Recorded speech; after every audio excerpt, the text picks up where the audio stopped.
Muy buenas tardes, me presento, soy Iván Santiago Cruz Durán. Mi nombre es María Fernanda Ballesteros Gómez. Yo soy Gerson Steven Cañón Cortés. Y yo soy Daniel Alejandro Navea. Y les vamos a presentar el proyecto Balanza Magnética. Ok, el objetivo de este proyecto va a ser comprobar dos fórmulas que sirven para hallar la fuerza magnética. En este caso, es una que sale de la ley de Biot-Savart, que es la magnitud de la fuerza igual a la intensidad de corriente por la longitud del alambre, que en este caso va a ser la longitud que va a ser perpendicular al campo magnético direccionado que va surgiendo del imán, y por la magnitud del campo magnético, que es un valor fijo y fue sacado de un teslámetro. Perfecto, como les venía diciendo mi compañero, vamos a trabajar dos fuerzas. Una, experimental, por la ley de Biot-Savart. Dos, teórica, usando energías. Al tener una masa tan diminuta y tan despreciable, podemos tomar esto como si fuera un péndulo. Tomamos instante 1 y instante 2. ¿Qué recorrido hacemos? La S, que va a ser el radio del péndulo, por el ángulo que va a elevarse. El instante de energía 1, que va a ser fundamental en la fuerza, si despejamos, la fuerza va a ser trabajo sobre la distancia. Entonces, el instante 1 de energía va a ser 0, porque no tiene ni energía gravitatoria, ni energía cinética, ni tampoco elástica. Lo que quiere decir que la única energía que habría sería la número 2, la cual va a tener energía potencial gravitacional, que según energías sería masa por gravedad por altura. En este caso sería esta altura. Esta altura de aquí, usando trigonometría, podemos calcularla de esta manera. El radio menos la longitud X, que sería la resultante del opuesto al hacer la elevación del ángulo. Lo que pasa es que esta distancia X, podríamos tomarla como el coseno de teta multiplicado por el radio del péndulo, lo cual nos deja que la diferencia de energías nos va a resultar que va a ser con factor común el radio por la masa por la gravedad menos el coseno de teta, que sería el ángulo de elevación del péndulo, lo cual nos deja con la siguiente fórmula. La fuerza va a ser la masa por la gravedad menos el coseno del ángulo de elevación sobre el ángulo, y este sería nuestra fuerza teórica, porque de esta manera trabajamos todo de manera más precisa sin los márgenes de error de los instrumentos de medición. Gracias. Los materiales o implementos que vamos a utilizar para este proyecto van a ser la calculadora, cables caimanes, también cables de conexión, una fuente de poder, un flexómetro y esta estructura que realizó el grupo para el análisis del fenómeno magnético, unos alambres o cables, una balanza mecánica y por último, pero no menos importante, un voltímetro. Como mencionaron mis compañeros anteriormente, tenemos una fórmula para un valor experimental y un valor teórico.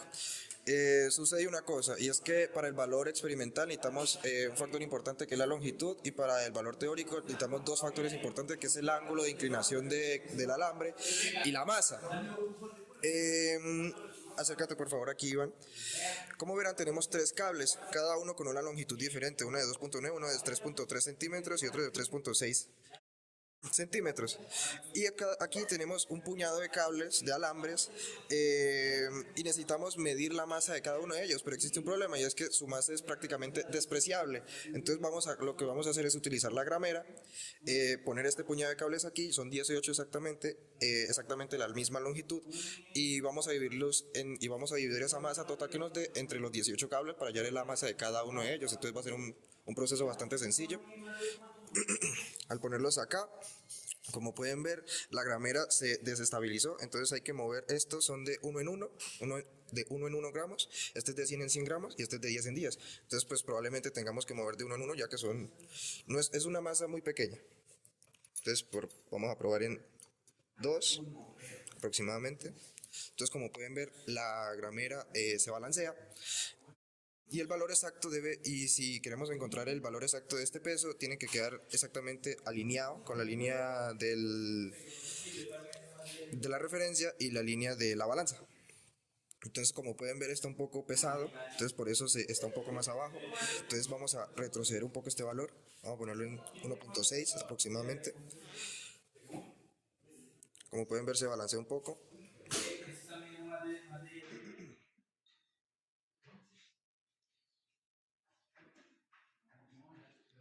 Como podemos ver, nos acercamos muchísimo más al valor, entonces pues podemos suponer que ese sería más o menos el valor, quizás un poco más acercado, o ahí está bien, Iván. Creo que está bien. Ah, ok, perfecto. Entonces, exactamente, ¿cuánto iban? 1.6 gramos, ¿vale? Ese es el valor que vamos a utilizar para este puñado de cables. Y el único proceso que tendríamos que hacer con este gramaje, por así decirlo, es dividirlo entre los 18 cables. Que por favor, Gerson, hágame ahí el favor.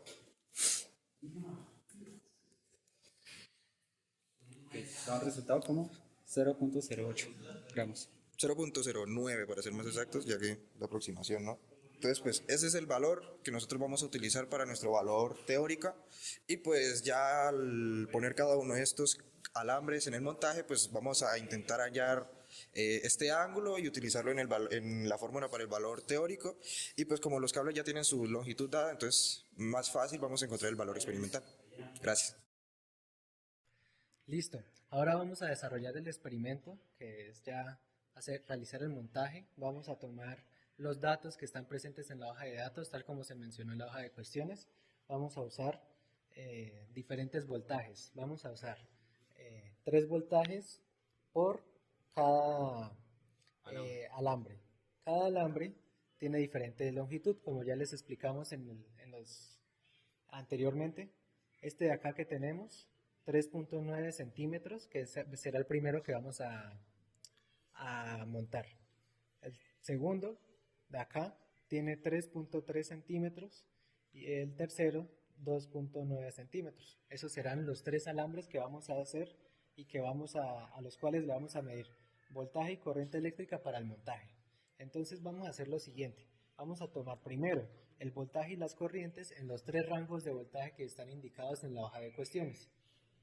Primero, un voltaje de 3 voltios. Segundo, un voltaje de 4 voltios. Y tercero, uno de 5 voltios. Con esto, midiendo su voltaje y la corriente eléctrica, ya después procedemos a realizar una toma de datos de ángulo, de inclinación del alambre del conductor eléctrico, a ver cuáles serían los resultados. La idea es que por cada dato que se tome de voltaje se halle un promedio. Entonces, en el caso del alambre número 1, se va a tomar 3 medidas de voltaje. Entonces, por cada medida de voltaje, vamos a utilizar una aplicación que se llama Protractor Tool, que sirve para medir el ángulo en la que se va a mover, ¿sí? Entonces, pues, digamos, el primer voltaje es de 3 voltios. Entonces, en esos 3 voltios, mirar lo que es el comportamiento del alambre, y ahí con la aplicación de medir ángulos, medir el ángulo, y con eso se puede llenar la tabla número 3. Es decir, por cada voltio que se le va a dar al alambre, podemos llenar la tabla número 1 del apartado de voltaje y la tabla número 3 del apartado de ángulos, y así hallar el promedio del voltaje y el promedio del ángulo por cada alambre. Bueno, en nuestro caso estamos utilizando una resistencia de 10 ohmios, entonces por consiguiente vamos a obtener un amperaje bastante alto.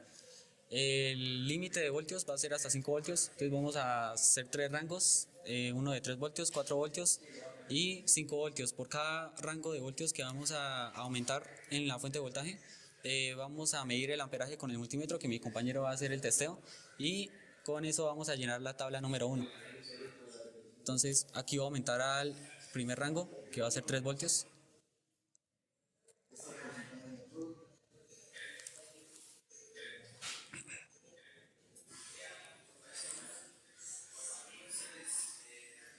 Y obtenemos un resultado de 0.20 amperios.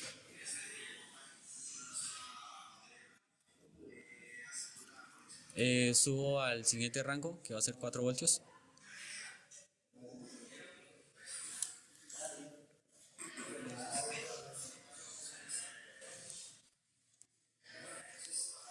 Y obtenemos un resultado de 0.27 amperios.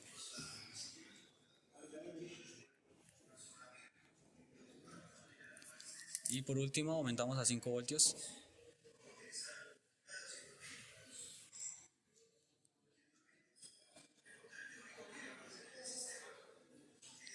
Y el resultado es de 0.35 amperios. Con estos tres datos que tomamos, la idea es tomar un promedio de voltaje y un promedio de corriente eléctrica. Y a continuación vamos a meter los mismos rangos para mirar el comportamiento del alambre y así poder llenar la tabla número 3, que va a ser medir cada ángulo del comportamiento del alambre y el promedio del ángulo. Perfecto. Ahora vamos a hacer el cálculo de la longitud y de la fuerza usando la ley de Biot-Savart. La longitud de los cables va a estar definida por tres diferentes medidas.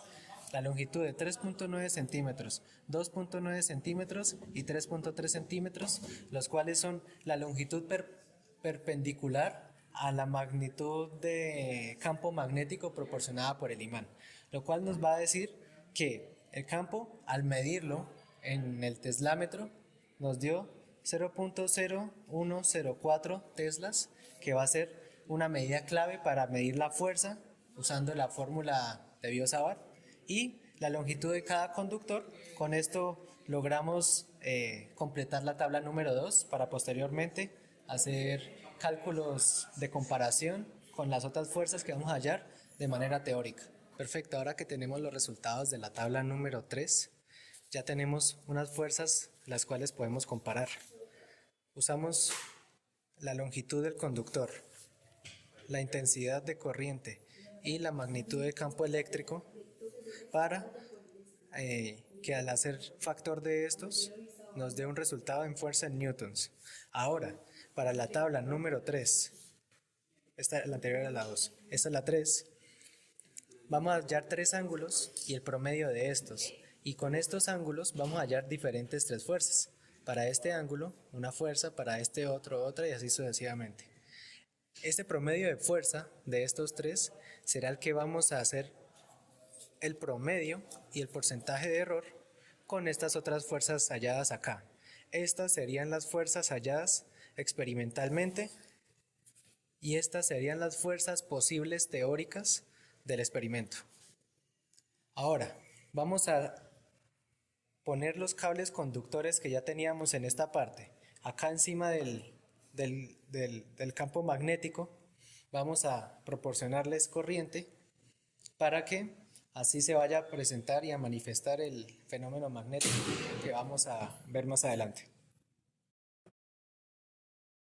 Vamos a realizar el montaje del experimento colocando el cable conductor y poniéndole corriente eléctrica. Primero vamos a las medidas. Tenemos el parámetro que es primero 3 voltios, después 4 voltios y como último 5 voltios.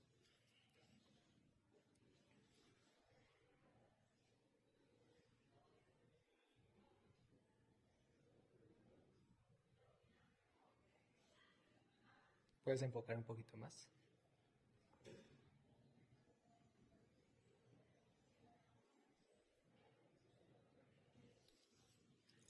$3 voltios. Listo. Cuadramos un poquito más esto. Estabilizamos. Listo. Como podemos ir viendo, puede ser un poquito más arriba. Como podemos ir viendo, a medida que vamos haciendo más intensa la corriente eléctrica, más se va haciendo una fuerza para esta dirección, lo cual nos va a permitir deducir que vamos a encontrar más inclinación, o sea, más ángulo, a partir de más intensidad de corriente eléctrica. Aproximadamente se ve un ángulo de 4 grados. Ahora vamos a incrementar la corriente, el voltaje, hasta 4 voltios.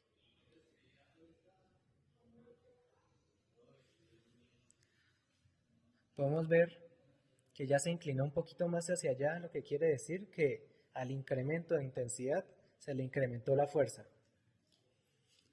¿Qué ángulo nos puede dar por acá? 6 grados. 6 grados aproximadamente, usando la aplicación. Vamos a incrementar usando 5 voltios.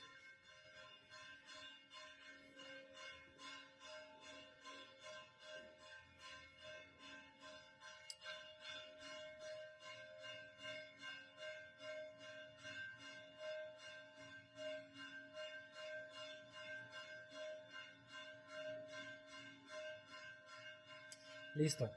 Como medida final, podemos ver que acá con 5 voltios pudo incrementarse bastante más el ángulo de inclinación, dándonos un ángulo de 11 grados.